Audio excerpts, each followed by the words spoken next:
Assalamualaikum warahmatullahi ta'ala wabarakatuh. Hamdan wa syukran lillah, thumma salatan wa salaman ala rasulillahi wa ba'd. Ahlan wa sahlan wa marhaban bikum mujaddadan. Ketemu lagi dengan saya, Rijal Mahdi, dosen Bahasa dan Sastra Arab IAIN Syekh Nurjati Cirebon. Minggu ini kita akan melanjutkan mata kuliah kita At-Tarjamah At-Tatbiqiyah yang diajarkan di jurusan BSA IAIN Syekh Nurjati Cirebon. Minggu ini kita akan membahas terkait dengan tema menerjemahkan dhamir yang berfungsi sebagai objek, ya, menerjemahkan dhamir yang berfungsi sebagai objek di dalam sebuah kalimat. Kaidahnya adalah dhamir yang berfungsi sebagai objek atau maf'ul bih dalam satu kalimat yang sama dengan marja' dhamir umumnya tidak perlu diterjemahkan karena keduanya berada dalam satu kalimat, ya. Jadi maf'ul bih, ya, dhamir yang berfungsi sebagai maf'ul bih yang ada di dalam satu kalimat dan marja' dhamirnya ada di dalam kalimat tersebut, pada umumnya kita tidak perlu menerjemahkan dhamir tersebut yang berfungsi sebagai maf'ul bih tersebut. Oke, untuk lebih jelasnya kita akan coba melihat satu contoh di dalam penerjemahan dalam bahasa Arab ke dalam bahasa Indonesia seperti yang ada di dalam kalimat yang ada di layar kaca antum dan antunna. As-sayyaratu allati ishtaraha abi launuha ahmar.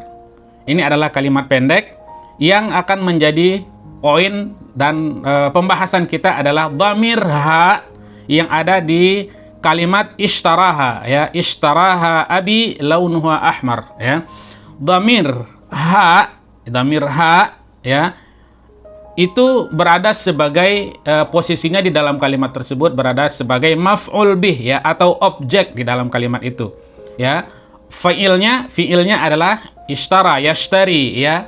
Kemudian fa'ilnya atau pelakunya atau subjeknya adalah abi, ya. Sedangkan ha itu adalah maf'ul bihi, ya, itu adalah dhamir dan itu berada di dalam kalimat yang sama. Kaedahnya apabila dhamir yang berfungsi sebagai objek tersebut dan marja' dhamirnya ada di situ, maka di dalam kalimat tersebut kita tidak perlu menerjemahkan dhamir maf'ul bih tersebut, ya, karena berada di dalam satu kalimat, ya. As-sayyarah allati ishtaraha abi launuha ahmar, ya. Langsung saja, ya, mobil yang dibeli oleh ayah saya berwarna merah, ya. Mobil yang dibeli oleh ayah saya berwarna merah, ya. Karena mobil, ya, itu adalah marja' dhamir dari ha, ya. Ishtaraha, ha itu kembalinya kepada as-sayyarah dan ini di dalam satu kalimat, ya.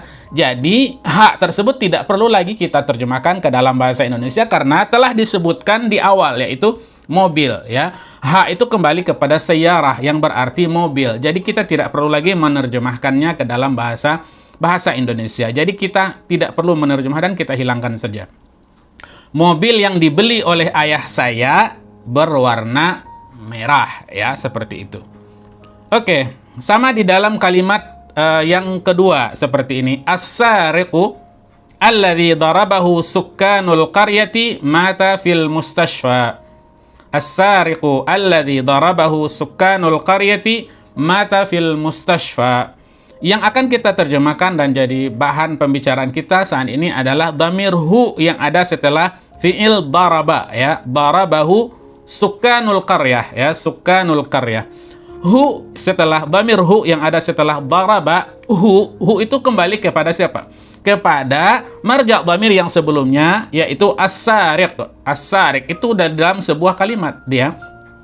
Jadi berada di dalam satu kalimat. Jadi kita tidak perlu lagi mengulangnya di dalam penerjemahan ke dalam bahasa Indonesia. Kita tidak perlu lagi menerjemahkannya. Jadi kalimat ini bisa kita terjemahkan dengan pencuri, ya, pencuri yang dipukuli oleh penduduk kampung itu telah meninggal dunia di rumah sakit, ya.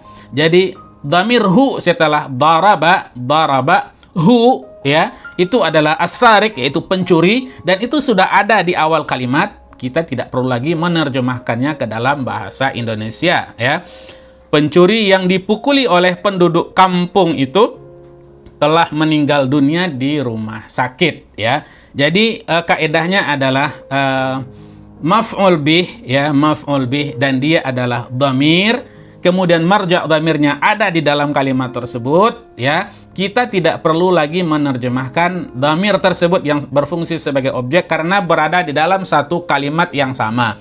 Kenapa? Karena kalau kita terjemahkan itu akan mengulang, ya, akan berulang katanya. Padahal kata tersebut merujuk kepada satu kata. Jadi cukup kita terjemahkan satu kali saja di awal kalimat, tidak menerjemahkannya di kalimat atau di kata berikutnya yang dia adalah dhamir dan berfungsi sebagai objek. Demikian pembahasan ini, semoga bermanfaat. Aqulu qouli hadza wa astaghfirullah li wa lakum wa li sairil muslimina min kulli dzambi. Fi amanillah.